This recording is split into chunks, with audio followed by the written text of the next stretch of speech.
నమస్తే welcome to ప్రజా చైతన్యం. వైఎస్ జగన్ మళ్ళీ అధికారంలోకి వస్తారు అనే భయాందోళన ఇటీవల కాలంలో కూటమి నాయకులు సంబంధిత అనుకూల మీడియాధిపతులకు ప్రభుత్వాన్ని మోసే సోషల్ మీడియా యాక్టివిస్టులను వెంటాడుతోంది. అందుకే వైఎస్ జగన్ అంటే భయాన్ని ప్రజల్లో కలిగించడానికి మళ్ళీ యాక్టివ్ అయ్యారు.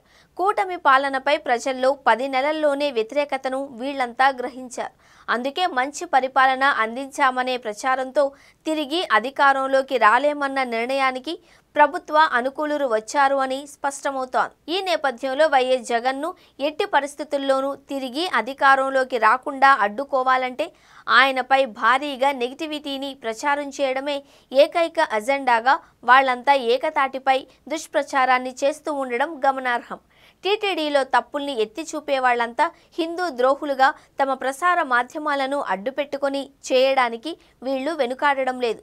జగన్ వ్యక్తిత్వాన్ని హననం చేయడం కొత్తేమీ కాదు. వీటన్నింటినీ అధిగమించి జగన్ 2019లో ముఖ్యమంత్రి అయ్యారు. 2024లో వైసీపీ ఘోరంగా ఓడిపోయింది.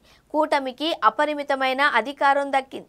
ఈ 10 నెలల చంద్రబాబు పాలన జగన్పై విషప్రచారం చేస్తున్న వాళ్లకే నచ్చినట్టు లేదు.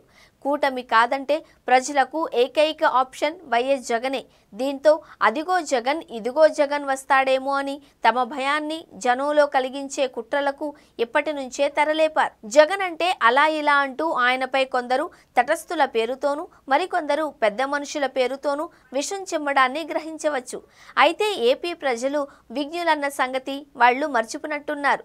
ప్రజలకు నచ్చేలా మెచ్చేలా చంద్రబాబు పరిపాలన సాగించకపోతే మాత్రం ఇంటికి సాగనంపడం ఖాయము అని గుర్తించాల్సిన అవసరం ఉంది. ప్రజలు పరిపాలనపై ఆధారపడి ఓటు వేస్తారు అనే వాస్తవాన్ని విస్మరించి రకరకాల విన్యాసాల్ని చేస్తున్నారు.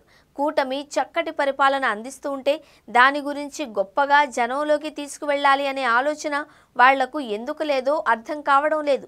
చంద్రబాబు పాలన ప్రజారంజకంగా సాగడం లేదు అనే నిర్ణయానికి ఆయన్ను అభిమానించే వాళ్లే వచ్చినట్టున్నారు. అందుకే జగన్పై వ్యతిరేకత నింపి తద్వారా చంద్రబాబును శాశ్వతంగా సీఎంగా చూడాలి అని పగటి కలలు కంటున్నారు అని నెటిజన్లు చురకలు అంటిస్తున్నారు.